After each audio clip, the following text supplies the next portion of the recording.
Hello and hi everyone, welcome back to our channel. Today we are going to discuss the introduction of matrices.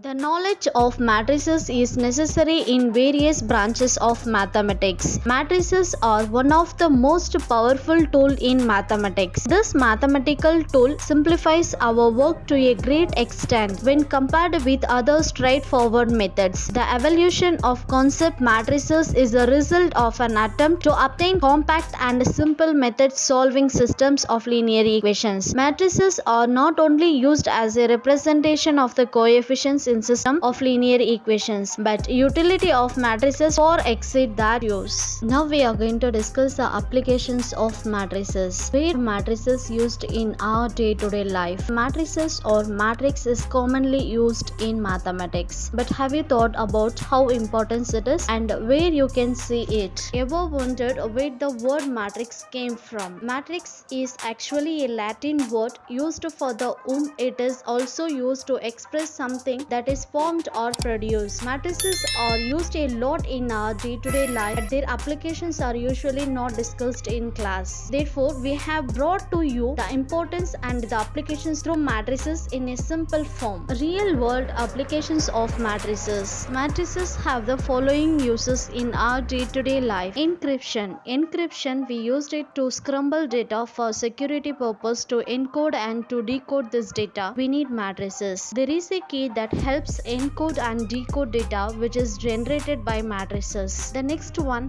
games, especially 3D. They used it to alter the objects in 3D space. They use the 3D matrix to 2D matrix to convert it into the different objects as per requirement. Economics and business field. To study the trend of a business, shares and more. To create business models, etc. Constructions. Have you seen some buildings that are straight, but sometimes architects try to change the outer structure of the building, like the famous Burj Khalifa, etc. This can be done with matrices. A matrices is made up of rows and columns. You can change the number of rows and columns within a matrix. Matrices can help support various historical structures. The next one, dance, contra dance. It is used to organize complicated group dances. Next one, it is animation. It can help make animations more precise and perfect. The next field, it is physics. Matrices are applied in the study of electrical circuits, quantum mechanics and optics. It helps in the calculation of battery power outputs, resistor, conversion of electrical energy into another useful energy. Therefore, matrices plays a major role in calculations, especially in solving the problems using Kirchhoff's law of voltage and current. It helps in studying quantum physics and in using it. The next one, the importance of matrices in IT companies. IT companies use matrices as data structures to track user information, perform search queries, and manage databases. In the world of information security, many systems are designed to work with matrices. Can matrices be used in statistics? Matrices are also used in representing real world data like the population of people, in fact, a mortality rate, etc. They are the best representation methods for plotting surveys. What are the applications of matrices in economics? In economics, very large matrices are used for the optimization of problems. For example, in making the best use of assets, whether the labor or capital in the manufacturing of a product and managing very large supply chains. How are matrices used in robotics and automation? In robotics and automation, matrices are the basic components for robot movements. The inputs for controlling robots are obtained based on the calculation from matrices, and these are the very accurate moments. Everything we can learn as its applications. Once you understand the applications, we understand the subject better, you'll learn.